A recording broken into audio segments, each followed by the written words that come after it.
Hey, this is Josh's friend Guy Miley-Carrain, and you're listening to Season 1 of My Old Hands.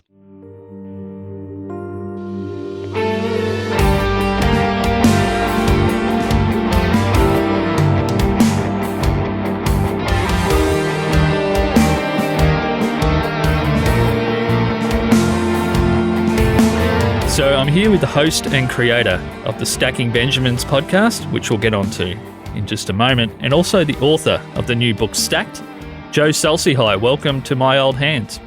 I'm super happy to be here. I love talking creativity, and yeah, thank you so much.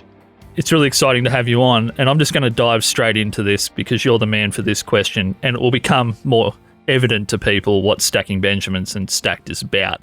But why are most money conversations so sterile? Banal. I would call them banal. And you are one person that does the complete opposite way. Yeah, but it's because, and I don't know what this is, and I don't care what country you're in, what the currency is, what, the system is. I feel like the people that have money, their barrier to entry is this second language that they've created that kind of keeps the money in the hands of the haves and makes it difficult for the have-nots.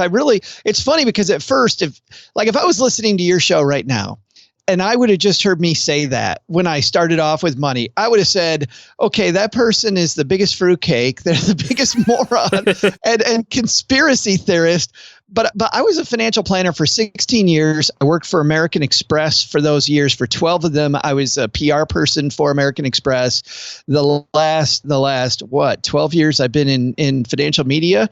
So 28 years between the two. I'll tell you, I more and more think that is the truth. And it's sad. And I also think that it makes us feel cool when we know the language. So we talk, it's like, when I first created Stacking Benjamins, I was listening to a US-based show called Car Talk. And it's these two guys, they call themselves Click and Clack. They're these brothers. And what's wonderful about this show, Josh, is they don't use any jargon. They don't use any of the auto lingo. They have regular people call in. And when they tell them what's wrong with their car, they have the people make the noise. They're like, my car's going, can you fix that? Yeah. And it's fabulous. And what I realized was that these guys, by avoiding all of that, were making car culture available to more people instead of being, look at how cool I am because I know the car lingo, Yeah, that's good. And just as a side note, I'm happy that sounds are not part of money because mine would just be the sound of dust hitting a bench. So that's awesome because I think it's the exact reason why I instantly liked Stacking Benjamins more than probably any other financial entertainment product, which generally that's probably an insult to people that are making what you're making because you're probably thinking of someone like Jim Cramer if you're out there, if you're in the US, particularly just screaming at you about something. But your show is fun. It is educational and obviously very steeped in real knowledge because multiple people on the show, including yourself, have a background.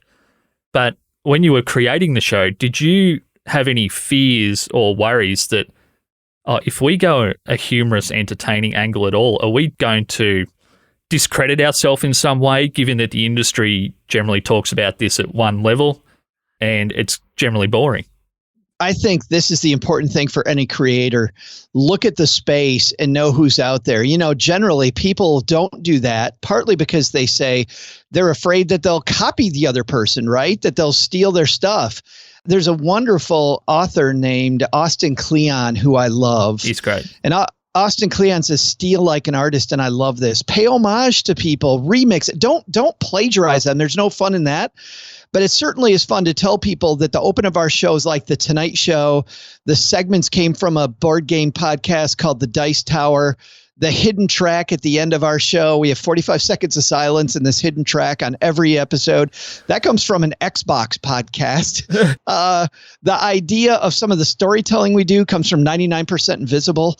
All of these people that have affected me over the years really bleed into my show. So what I was afraid of and this is a long way of getting to answering your question. What I was afraid of wasn't that people wouldn't take it seriously. It was the fact that I knew that out of 330 million people in the United States and the billions of people around the world, so many of us cry about their money and we're not reaching them. And there's so many wonderful creators out there that could be reaching them, and we're not reaching enough. So when I designed the show, I actually went the other way, Josh. I was afraid of the fact that because OG and I, my co-host, because we're, quote, industry insiders, that would make people tune out. Because what I've found listening to these different financial shows is when people hear industry expert, they go, yeah, I hear that. What they really want, I think, are stories. And the stories they want are about how we mess stuff up and we lived through it. We made it through, you know? Yeah. And I think that was the key. So we went more comedy on purpose because of exactly what you're talking about. I was far more fearful of people go, oh, certified financial planner and a former financial planner, I'm out. Don't want anything to do with it. That's awesome. And there's probably people out there now thinking, Josh, it's a pretty weird topic to introduce so early in a show. In the first few episodes of a new show, the topic of money and creativity. And I'll get to why specifically Joe's on the show for me in a sec. But that answer is great. You went hard on the comedy. And there's probably also people out there thinking, oh, you say comedy, Josh, but there are a couple of financial planners. Is that just self-congratulatory bullshit? They surely can't be that funny. Your show is genuinely funny. So, and that's a collective effort. Obviously, it's not just the rapport you have now after 8, 9, 10, 11 years or however long the show's been going in total, but there's some really high-quality writing in there. Was the writing part of the initial part of the show, or was it more just the human interaction between you and your co-host?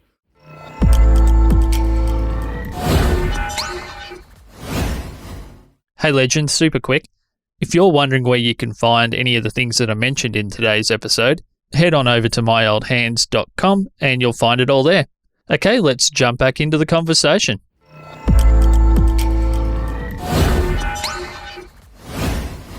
I'll tell you the genesis of it. So we really wanted to be approachable and fun and inclusive.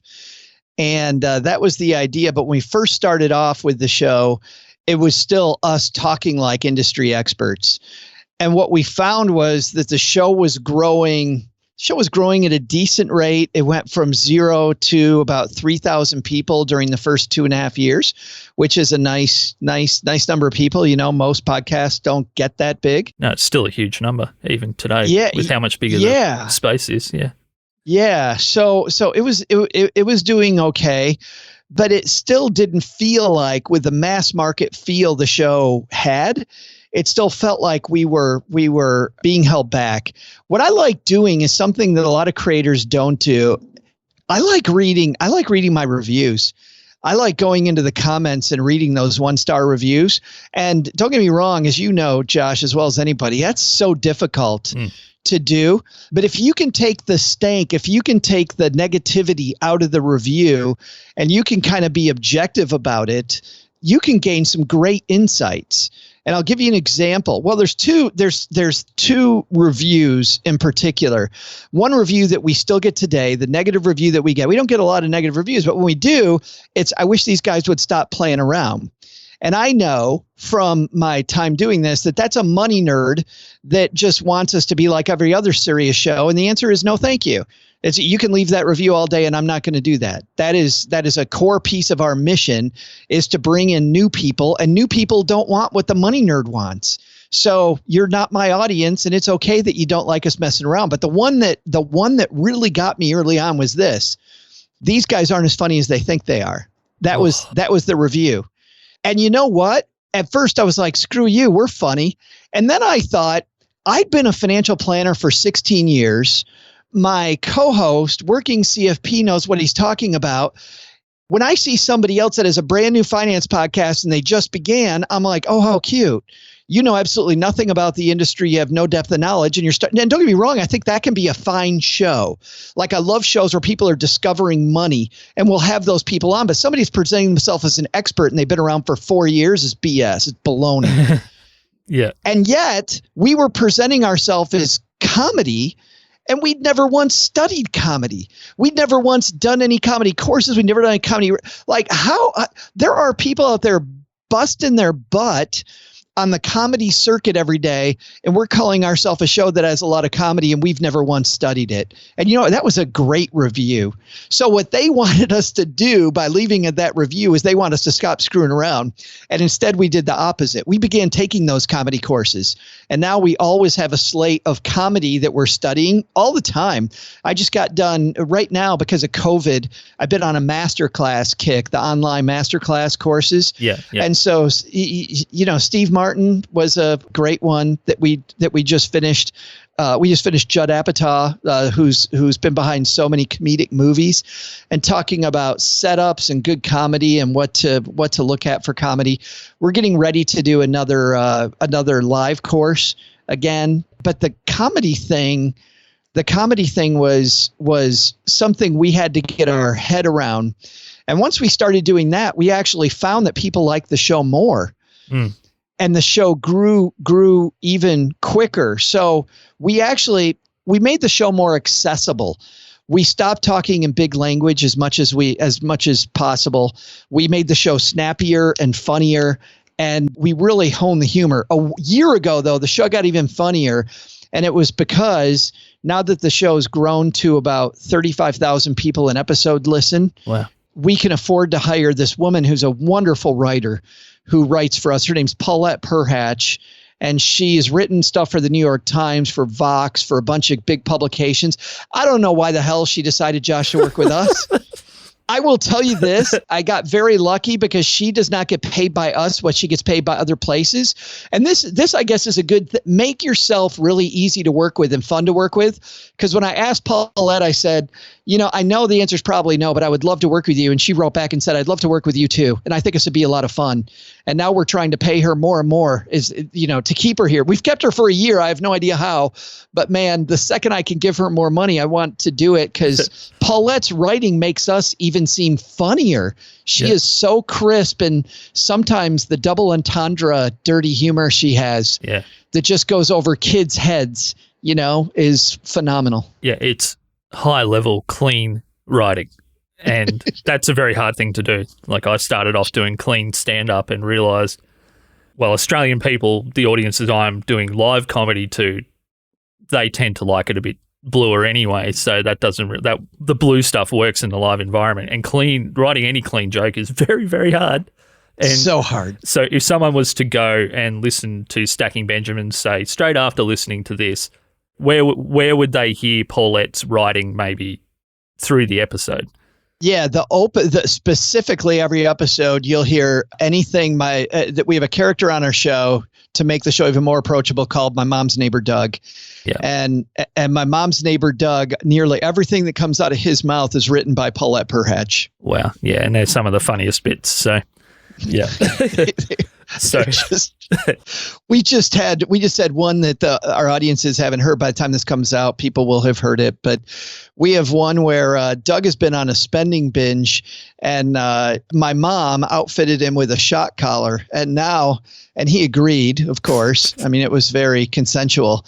But now every time he talks about spending money, she shocks him. So our wonderful editor, Steve Stewart, now got to put all these shock noises in, and just being live with Doug when he goes, yeah, it was on Amazon and I was thinking about buying, and he's getting shocked. It is so dumb and so funny. Yeah.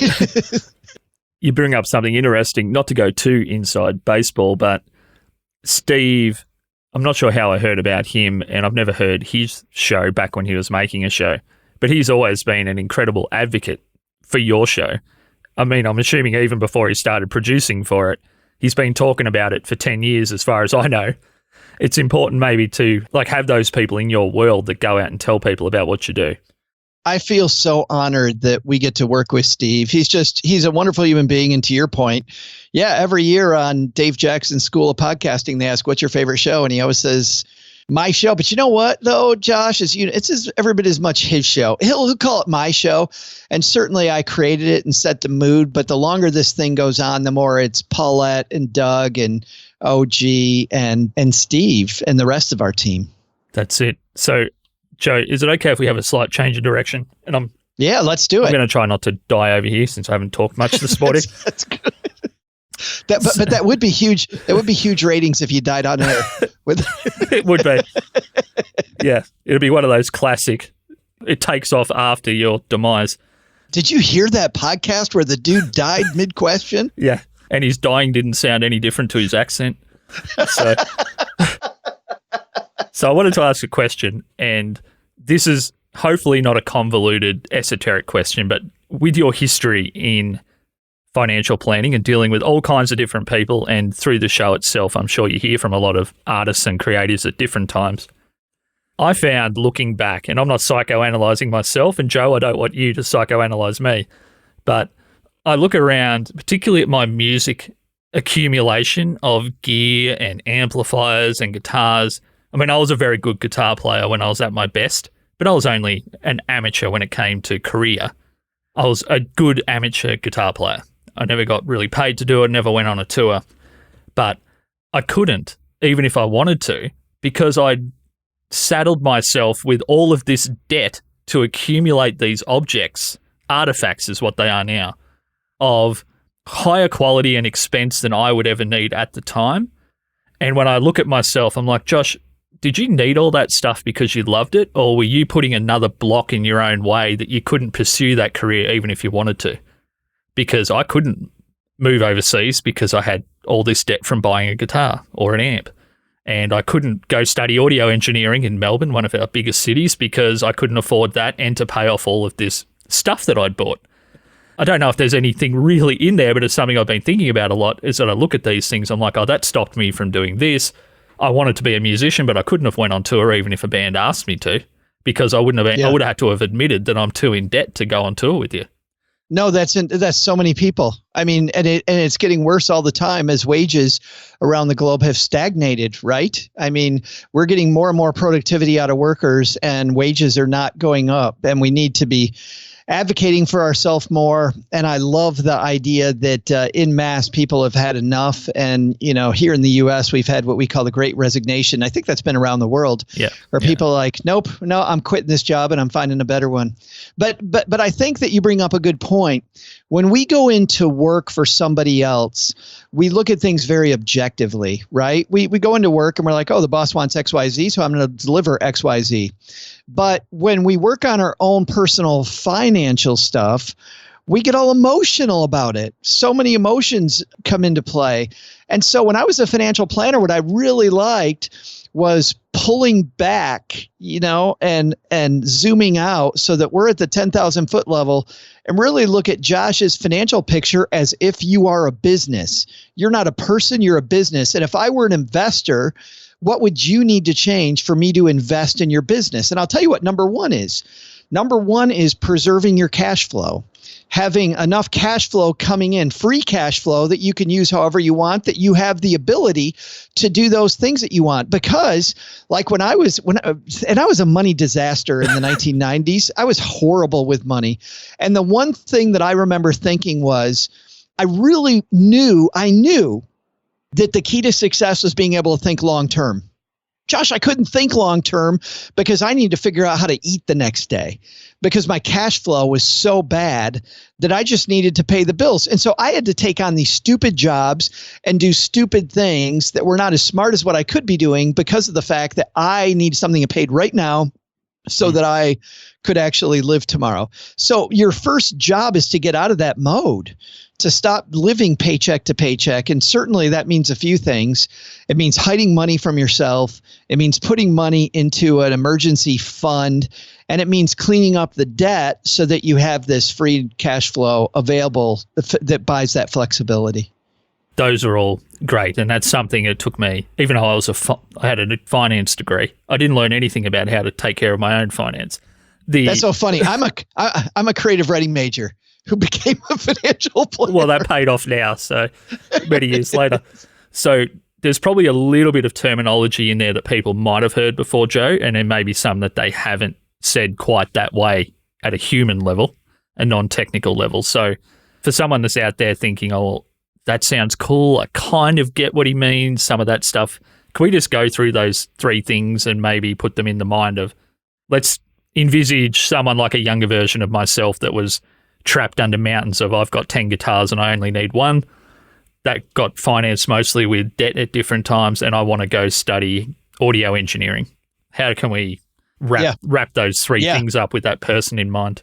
Yeah, let's do the first one, the free cash flow idea. So what that means is the amount of money coming in is higher and the amount going out is lower than the amount coming in. So there's this money that I have that's in the middle that I can use to get ahead. I can use it for savings. I can use it for spending, but it's what we call free cash flow when we look at businesses, meaning I have the freedom to do whatever I need to do. And if that's put extra money toward that debt, or if it's to put in an emergency fund, or if it's to spend because I want to go on tour, then I can do that. So the big lie, let me tell you the big lie.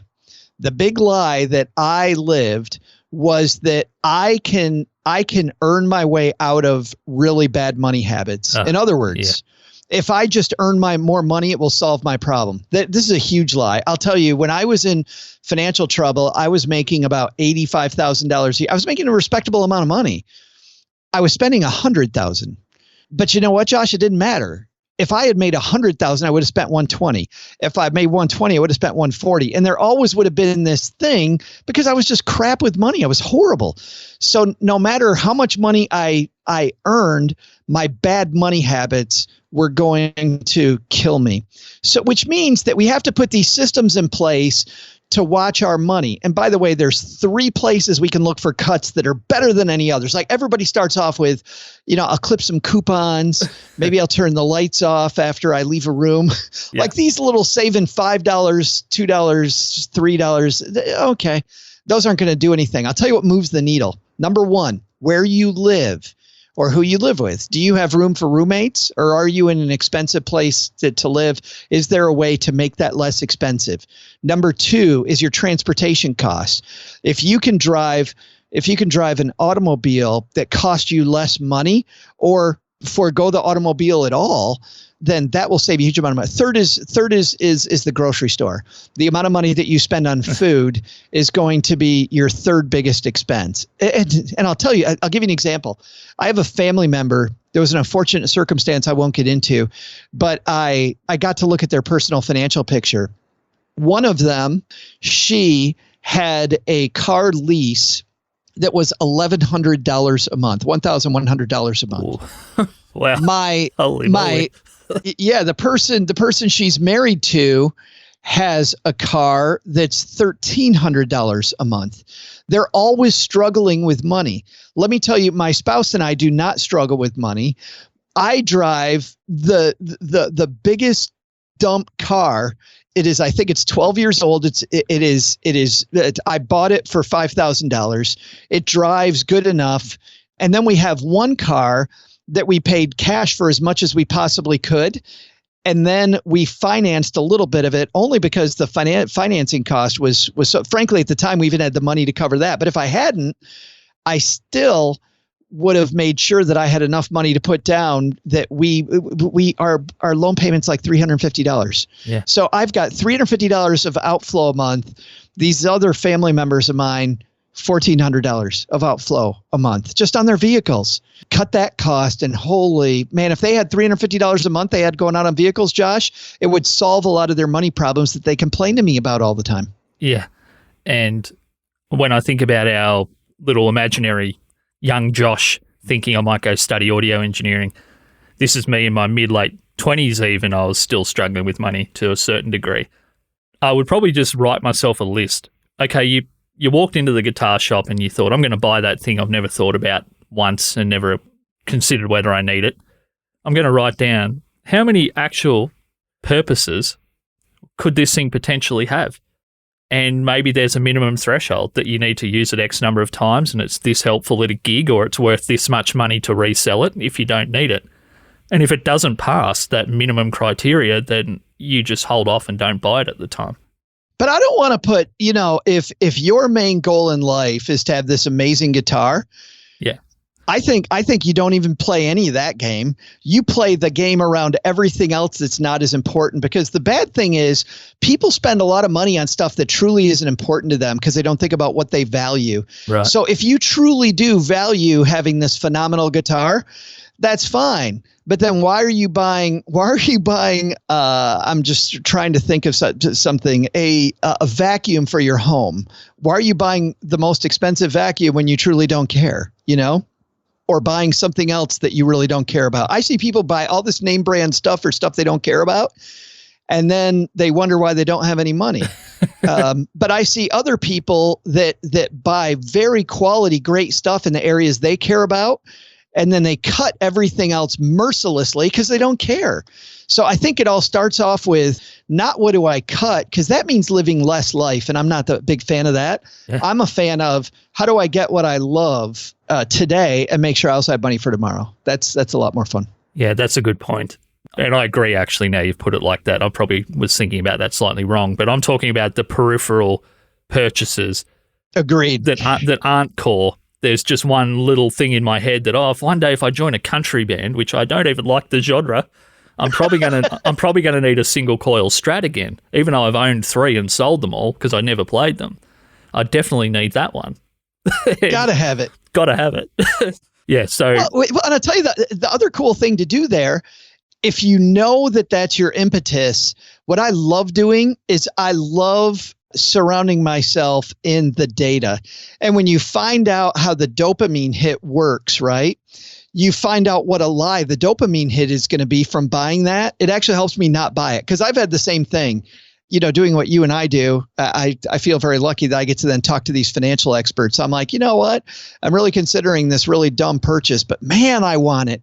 And then I find out that this whole idea that if I buy it, I'm going to feel great is just a lie. I'm not going to feel great. I'm going to feel even worse because I'm not going to play it. It's not going to do anything good for me. I'm going to regret it, and it's going to end up making my life no better. Exactly. So what was number 2 on our list? Yeah, number 1 was cash flow. Number 2 was building an emergency fund. Yeah. So an emergency fund is this pot of money that you set aside so that when things go bad, you don't have to go back to the credit card. You don't have to, because the problem isn't a credit card. The problem is your behavior, right? So credit cards, if used responsibly, can be a great way to build credit. They can be a great way for big purchases. You can even play the rewards program, go on trips and things. But most people say they're going to do that, and then they get into really bad credit card debt. So the way to cure that is live an all cash lifestyle, spend cash and not credit at first until you get used to respecting the value of a dollar. I had to go through this, and then putting money aside so that when life inevitably comes up, that you've got this well to draw from to get money. Here's the thing. Here's the reason why people don't do that. You look at your credit card debt in the United States. I don't know what it is in Australia, but in the United States, it's, these 23, 24% interest, right? These absolutely horrible interest rates on credit cards. And I used to have clients when I was a financial planner, would say, Joe, you're talking about putting money in a savings account earning 1%. And I've got this credit card debt earning 20, 21, 22. It sounds stupid. Here's what I'm going to do instead. I'm going to put every dollar toward the credit card debt, and then I'll build my emergency fund. That sounds great, but let me tell you what happens. 2 words happen, Josh. Real life, which means that unless you get this windfall and you can pay it off immediately, your car breaks down, your dishwasher breaks, you get whatever the problem of the day is, like real life shows up and it takes money. And if I've put every dollar that I have toward paying off that credit card, guess what I have to do? I got to go right back to the credit card. And then I have to do this behavior again. And every time I use that plastic, my brain goes, oh, this is okay. See, it wasn't that bad. This is normal. I've had so many people tell me using their credit card all the time is normal. This is what normal people do. No, you got to make it so it's not normal. Yeah. Wow. And I guess just to take that one step further, I remember a time in my life where 2 things, Joe. The idea of creating an emergency fund was in my head oh, if I can't put $200 a week into this thing and it can't build up to a substantial amount to cover some imaginary emergency catastrophe that I built up in my head, what's the point? Like I had some threshold that I'm like, oh, if it's not growing at this rate, what's the point of even having it there? If it's only $50 a week, it'll be only $600 in 3 months, or, however the math would work on however much you're putting in there. But the other thing was that sometimes if you're buying things, I mean, it might be different if it's a dishwasher or a clothes dryer that you may need every day, particularly in winter. But if you're buying a fourth guitar on credit and then you have an emergency, the only thing that you have that's worth money is that new guitar. So then you sell it at essentially a loss. The debt's still sitting there, and you use that money, which is probably less than what it's worth and what you need to fix the emergency anyway. It's kind of a cycle where all you're left with is the debt, and you don't have the instrument or the computer or the new car or whatever it is. Yeah, and it's not about less. And I want to be clear here. There's a great quote that I love that says, you can't shrink your way to greatness, right? You can't. So it's not about cheapening your life and having less stuff. It's about having more. But you do got to get around those mental barriers of what do I need versus I have a friend that told me this recently. This is pretty funny. The three most dangerous words somebody says that doesn't have money, you know what they are? I deserve it. Oh, just, yeah. Right? Because after a while you go, I deserve this. I don't have the money, but I deserve it. Oh, man. Oh, no. I'm pretty sure that's the only phrase I can say in 300 different languages. My whole 20s was pretty much that exact phrase in different ways. Oh, I can't tell you the number of times. I'm a geek and I loved computer games. And I'd have absolutely no money and I'd see this new computer game and I'd go, oh no, I've been working so hard and this will just make it so I work. Yeah, I couldn't, it was horrible. If I had that pile of money back, that'd be so wonderful. Yeah, exactly. I was thinking the other day that when I was up to guitar number 30 in my 20s and I was complaining that I hadn't been overseas as much as I wanted, every one of those guitars in Australian dollars was more than what a plane ticket would have cost me. So sometimes making irrational purchases doesn't just saddle you with potentially debt. Even if you pay cash for it, you might be giving up experience for an object. Right. Yeah, which is what I did a lot of. Now that's funny, thinking through the opportunity cost of a move. If I do X, that keeps me from Y. So what are the Y things that I'm not doing when I spend this money? Which is, by the way, I think a key to all of this, and this is not one of these three things, but it's core to the whole idea, Josh, is this. Have a weekly money meeting where you have some good self-talk around what you're going to do. And I like this. I don't want it to be long. I don't want it to be complicated. People go, weekly? Oh, I'll do this once a month. No. If you do this monthly or you do this quarterly, you're going to build it up to a United Nations summit and it's going to suck. You want it to be frequent so it's always on your mind. So 20 minutes long. This is the way Cheryl and I do it. And by the way, it doesn't have to be with somebody. If you're single, just set aside the time for yourself to do this. For Cheryl and I, we want to keep it fun. So we have it over wine if it's in the afternoon or pancakes if it's in the morning. And if it's in midday, we get both, which is cool. Wine and pancakes. Sounds good. Could be both. Absolutely. Yeah. So all we do is this. The meeting's really simple. We look through what we spent money on the week before. And we make some notes about, I think we got mischarged on that. And I can't tell you, by the way, in the early years of doing that, how many times we found mistakes and they were never in our favor. Or we just ask questions. We're like, why was our heating bill so high? And then we find out that there was a problem with a meter one time. Another time we found out that with an energy audit, we could do much better.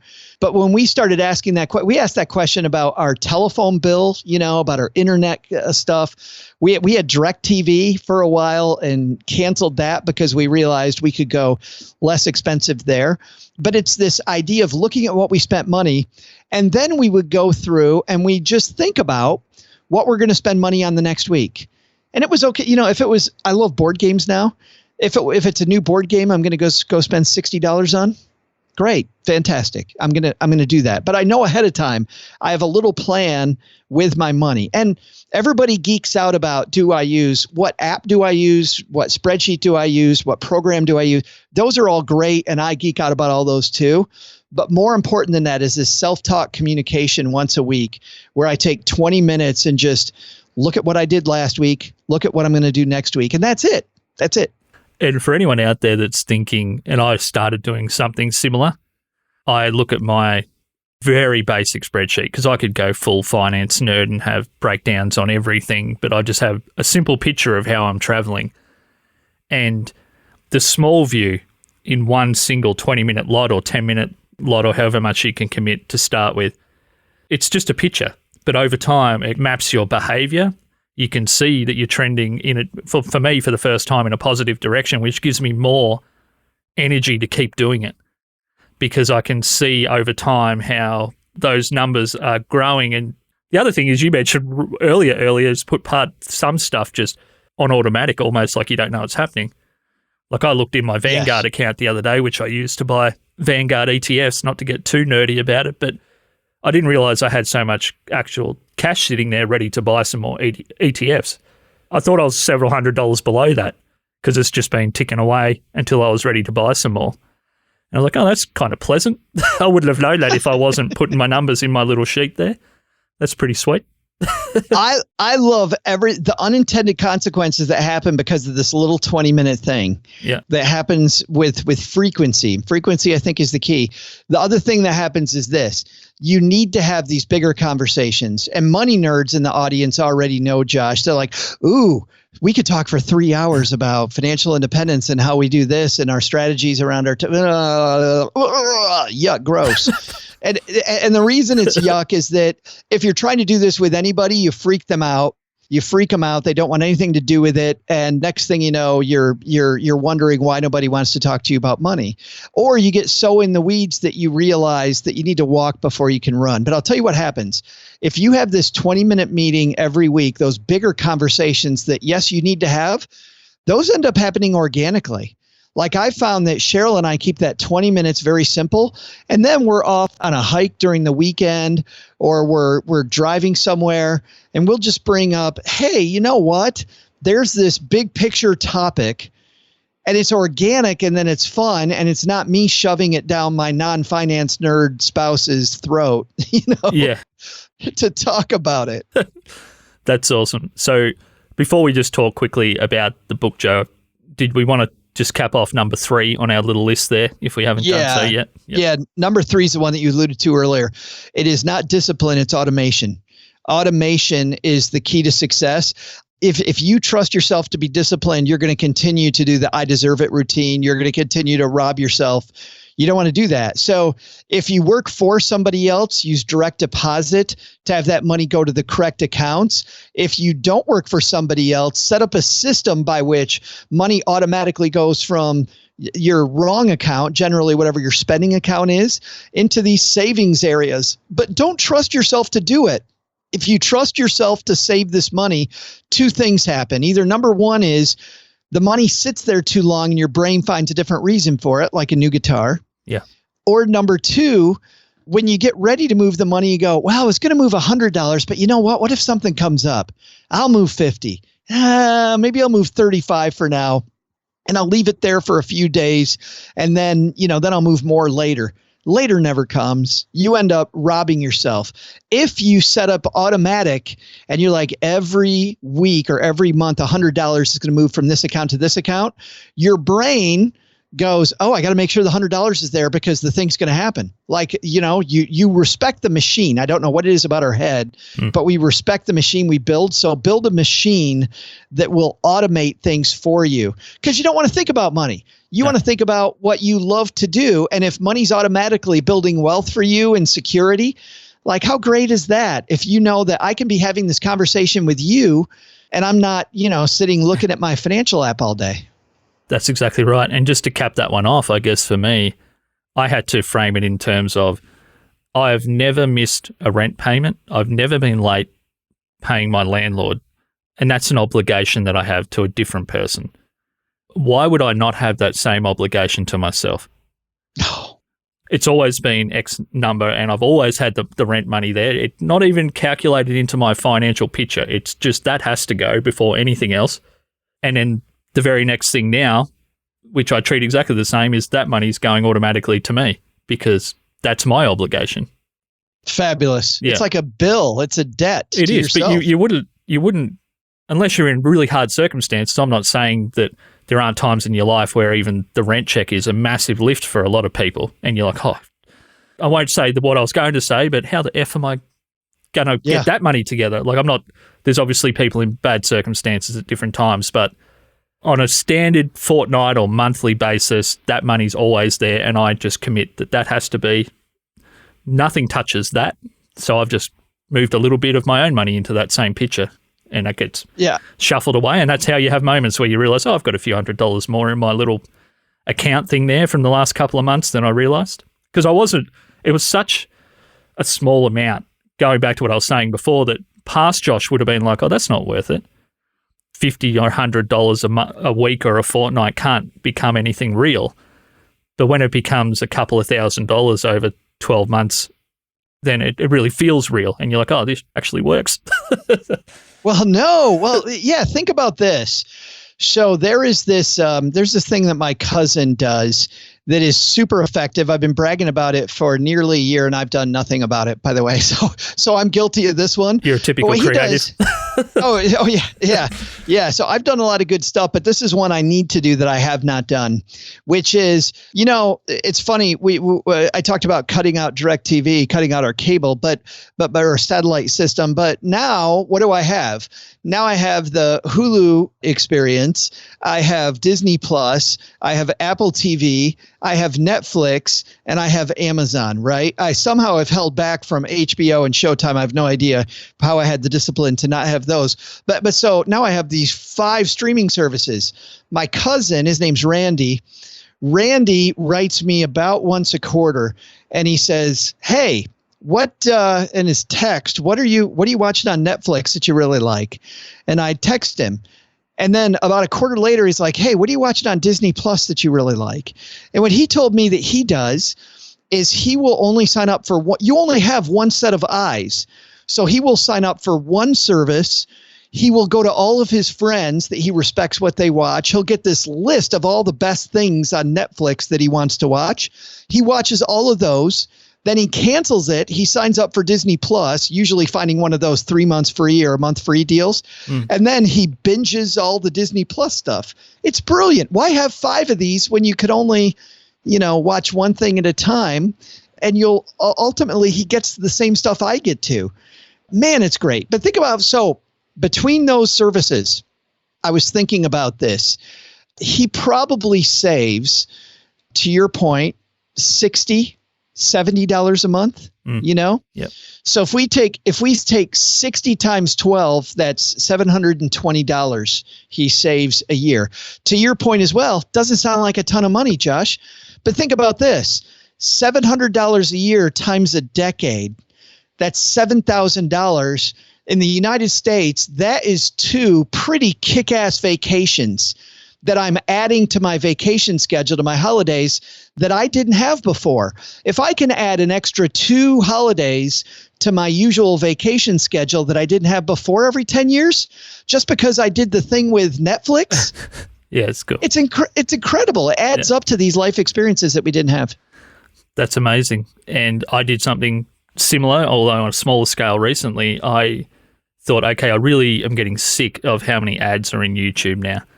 And they're just getting more and more. And it makes sense. I mean, they're a profit-making exercise, and advertising is how they make their money. But I decided I would cancel something to be able to get premium YouTube. I wasn't going to just add it, which I normally would have just added it on there. Oh, that's an extra $20. It's still not as much as if I had Foxtel, which is our equivalent of a major cable provider. They were, for a long time, the only option. Yeah, so I cancelled a $20 subscription, or $15, and then I added a $20. But I figured that extra $5 in there for the amount of time that I make back in my life on a YouTube video is worth the extra $5. The difference doesn't bother me, because when there's 10 minutes of ads now in an hour-long, YouTube video, that's worth it to me. I love that idea, one in, one out. It's the same thing with things around our house. I've adopted that with my wardrobe as well. Yeah, people can't see us, but I'm in a Mickey Mouse T-shirt today. Yeah. So I bring it strong, the wardrobe. But it looks like quite a soft T-shirt, though, Joe. I will say it is. It is so comfortable.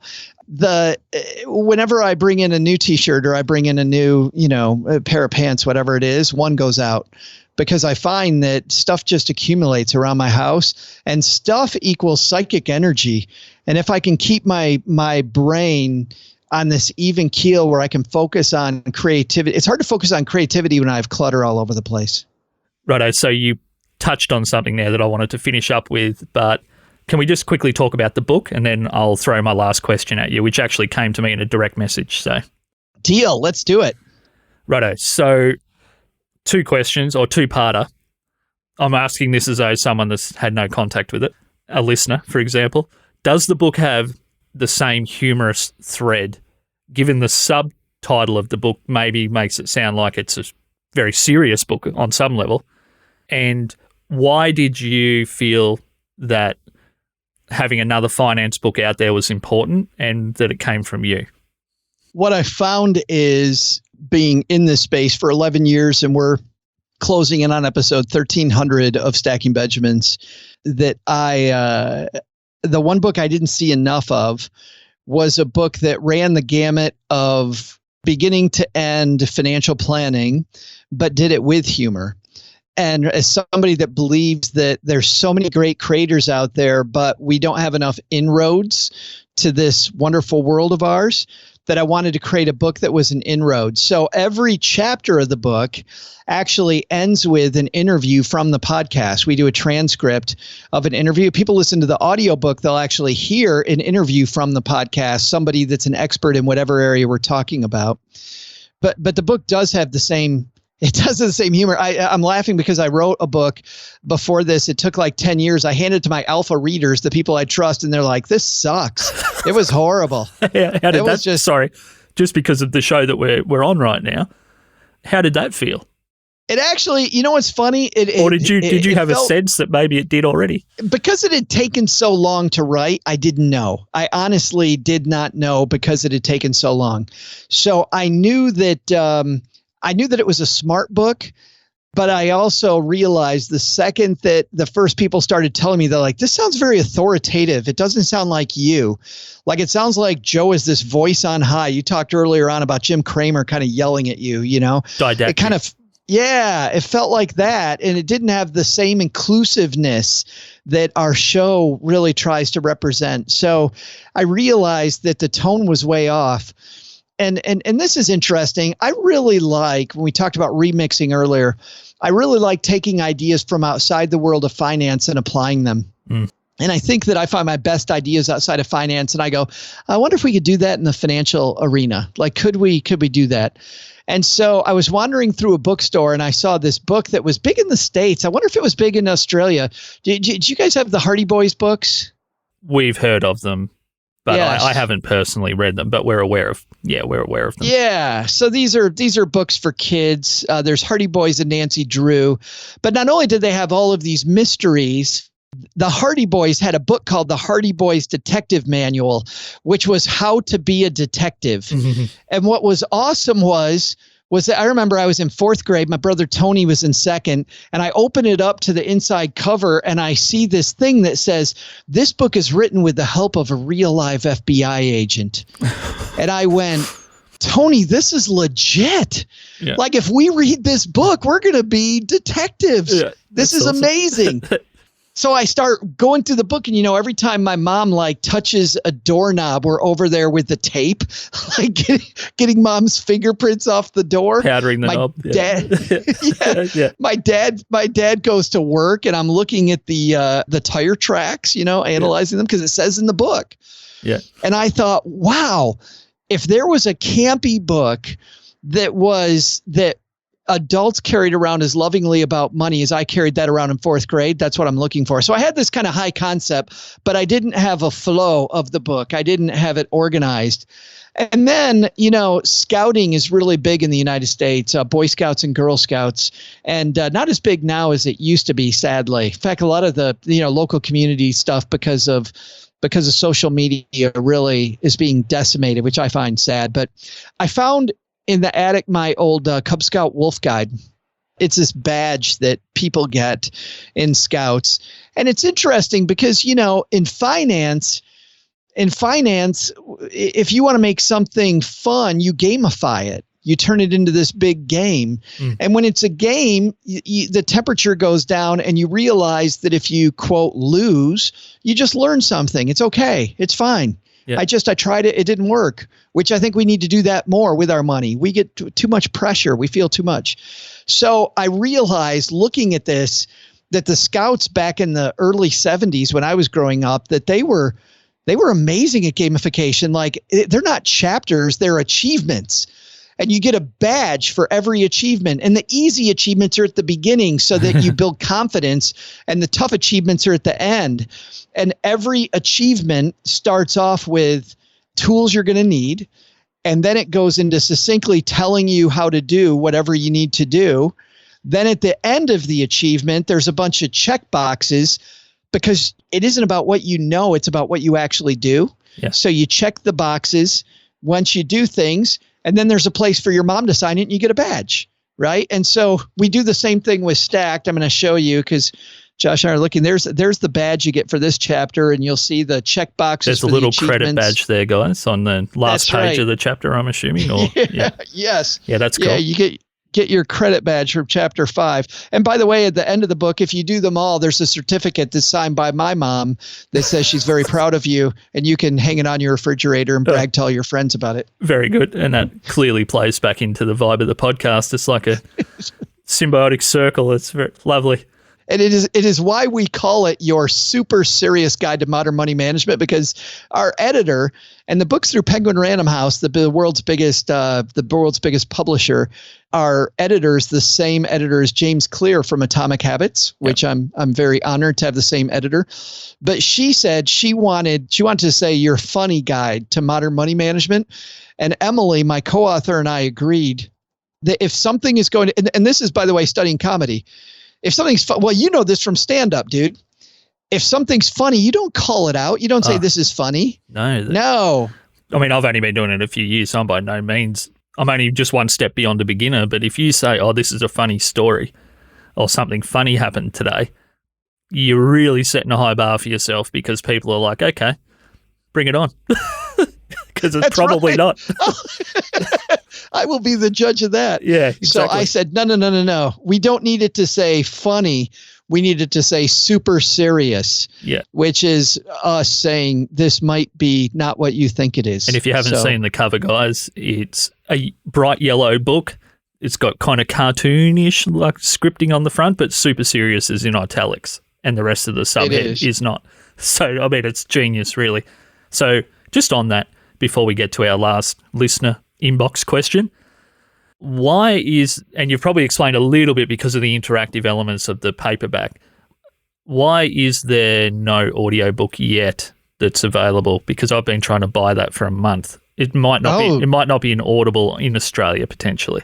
Wow. I got to ask Nina about that, because the audiobook, especially people listen to podcasts, are going to like more. I always found it weird when a podcaster or someone that's famous for making audio doesn't have the audiobook. No, that is super strange. In fact, our audiobook in the United States is outselling the book. I would imagine it would be, given your history in the audio medium. Maybe it's just not available in this territory through Audible. Wow, I got to ask about that. I'm glad. I'm overestimating my Audible searching ability. Maybe I'm just hopeless. Well, and I'll tell you, if you can get the audiobook, what I like, my mom plays a part in here, and the woman who plays my mom on the show, you actually hear her voice here. Your Emily set up every achievement. I narrate the book. But at the end of every chapter, instead of the transcription of these interviews, we actually play the actual interview from the show. So you actually hear parts of the podcast throughout the book, which is really fun. That sounds awesome, and I'm super keen. I'll track down a version, I promise, Joe. Man, I hope so. I'm so glad you told me that. So this came to me, but it's actually a question I had a version of on my sheet, but it's come to me a few times when I put the word out to a few of my, inner circle people with this new show. What would you want to hear from a guy that's, I think's hilarious, but also talks about money? So why do creative people avoid money conversations either with themselves or with people around them? Oh, I love this topic. In fact, you know what's funny? We were talking about this topic. My writer, Paulette Perhatch, and I were having this discussion about an hour ago, just before you and I spoke. It is because, and I only know this because before Stacking Benjamins for a little while, I wrote for, and actually in the early years of Stacking Benjamins, I wrote for a woman whose community was all artistic people. And the big thing that artistic people, the disconnect they have is that they think art has nothing to do with money. Oh, they think artistry is anathema to money, that they're absolutely they're nothing to do with each other. Yes, which is absolutely horrible because you think about it, people in the arts are likely to earn less money. They are likely to have uneven paychecks. And because of that, where they're not sure where that consistent stream of income comes from, they need to pay attention more. Like it always frustrates me when people with very little money say, well, no, I don't think about financial planning because I don't have any money. Well, maybe if you thought about financial planning, you'd have some money. Just some. Just doesn't have to be a lot, not a huge chunk, just some. The less that you have, I think, the more you have to pay attention to some of the granular stuff that none of us like to pay attention to. Yep. Because it's not about money, it's about value, and it's about more life. Like if you spend your time thinking about what investment at Vanguard you're choosing, all right, I'll admit that's pretty boring. But if you think about the fact that I want to spend more time working on my art and less time working these horrible jobs because I can't afford to live, then I think we have some really good conversations about money. Couldn't agree more. And it's kind of my sentiment because I know at different points in my life, I thought that the idea of selling out, particularly because I started out in the music world that was always on the edge of progressive rock, which is no genre of music loves themselves more than progressive rock. It's isolated. We're intellectual and we're creative and nothing's as great. But also I was a huge fan of the post-hardcore bands and also which verged into punk rock. So the idea of selling out was always firmly in my head. If you care about money or talk about it or push the venue to pay you after the gig, even though they said that they would and you pulled the crowd that you needed to, all those things felt unnatural and almost anti-artistic. And that was more programming than reality. It's sad because I'll tell you just over a decade that I've been in this community on this side of the world, whenever I hear this great voice, and they usually are great voices who say, I'm not going to monetize this because it dirties the water. The bad news is, Josh, I know they're not going to be around very long. And the reason is if you're making $0 on this and it is purely just an art and there's no money coming in, real life is going to come about. And it always does. So these poor people that would be these wonderful lights for so many people, they flame out way too soon because of this idea that, no, I'm not going to dirty it by making money. I think you need to have money coming in so that during those crappy days when you don't want to do it and you're like, oh, why did I decide to do Stacking Benjamins 3 damn days a week? Like, what the hell was I thinking? Like, why couldn't I do it once a month? Yeah. Then you go, oh, no. I have these contracts with advertisers and I have to do it. That pulls you through those days. And you know what I find? I find on those days, that's when I have to get really creative because I'm fighting my own ability to make stuff that I want to listen to. And I find that sometimes when I feel like the tank is completely empty, that's when some of my biggest aha moments happen. Excellent. Well, Joe, thank you so much. Where can people find you on the internet? Where can they find the show, which highly recommended?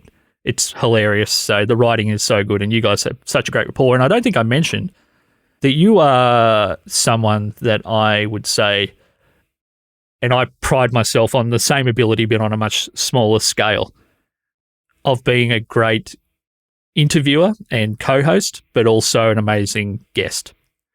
And you seem to tread that line and morph into those different avenues of audio in a way that I haven't heard a lot of people. Because you are very skilled at co-hosting your show, which is a multi-person, multi-sound clip kind of extravaganza where you've got to give space to everyone to speak. But you're also, as I found out today, and I have heard you in the past, an incredible guest. So I just want to share that with you. Well, thank you, man. Thank you. That's people can't see me, but I'm turning red. But that's really super nice. which really sets off against the blue Mickey Mouse shirt, right? Well, and I don't know. I do pride myself on my work. I want to, like you do, and I know you work very hard on this, Josh, to make a quality product. And it always makes you feel good when somebody recognizes that you bring something to the table. And that is truly. We talked about being paid. That's just fantastic. Yeah, you can find us every Monday, Wednesday, Friday we call it the greatest money show on earth because it's a circus. So don't expect hardcore personal finance, people. Yeah. That's the Stacking Benjamin show. And then of course, the book Stacked wherever you buy your books. Awesome. And I'll put in the show notes for everyone that's listening when I find, particularly if you're from Australia, I'll find where you can get the audiobook reliably and I'll chuck that in there. So yeah, you don't have to go. And if not, people, I'll make some heads roll. I will make some heads roll at Penguin. Excellent. Well, as long as they don't look like a small mouse like the one on your shirt, I'm happy with that. It'll be more like a bird. Righto, mate. Well, thank you so much, Joe. It's been a real pleasure. Oh, the pleasure's mine. Thank you so much.